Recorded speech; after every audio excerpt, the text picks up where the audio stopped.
It is the beginning of October 2023. In my efforts to keep my garden in order, take control of the weeds and everything that is growing here, I wanted to make a few corrections on these pavers and the grass that's growing around them. Now, I do have a weed barrier underneath the mulch that I'm taking up right now, but for some reason I'm getting bits of grass growing up close to the pavers. So my thought is I'll go ahead and take this old mulch up and put down more weed barrier.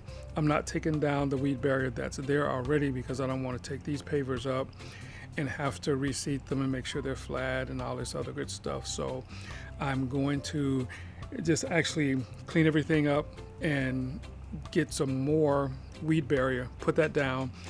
And since I put the weed barrier down that's already there in one direction, I'm going to turn this weed barrier over because maybe when I put this down, I put it the wrong way. That will allow the weeds to go through.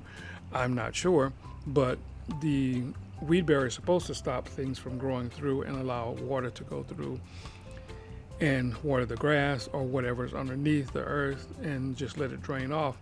But for some reason, I'm getting bits of grass growing up through this. So I'm just going to go ahead, roll this vapor barrier on top of it. Then I'll just cut holes around where my pavers are going to go, and I'll just go with it that way because that'll save a lot of time, and I'll have the double coverage of having 2 layers of weed barrier down. And I'm doing this so I can try and stay on top. I've been doing pretty well.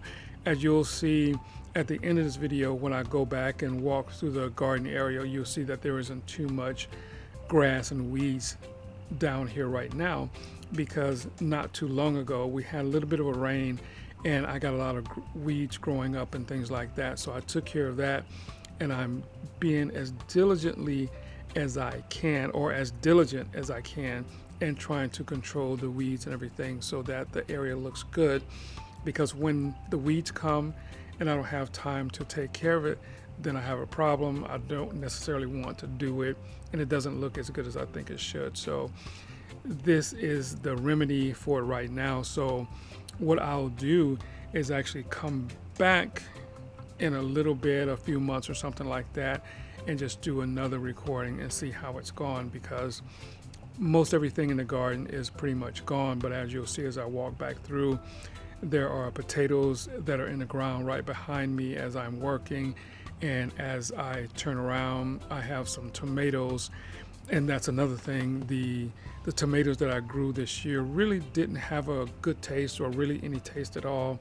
So I'm going to have to look into more fertilizer or something in this area back here, because I think tomatoes should be much tastier. I know that. That's why I try and grow them myself, but I got to do a little bit more work. You can see the big tall collard green plant here is doing okay because the bugs have kind of slacked off because we're getting into the colder season, I think. So I have the greens, the potatoes, the tomatoes. I got some longevity spinach and some more mint that I'm growing. So that's what we got. So what I'll do is I'll just do another video a little bit later into it and let you know how things go. So we'll see you once again on the next video.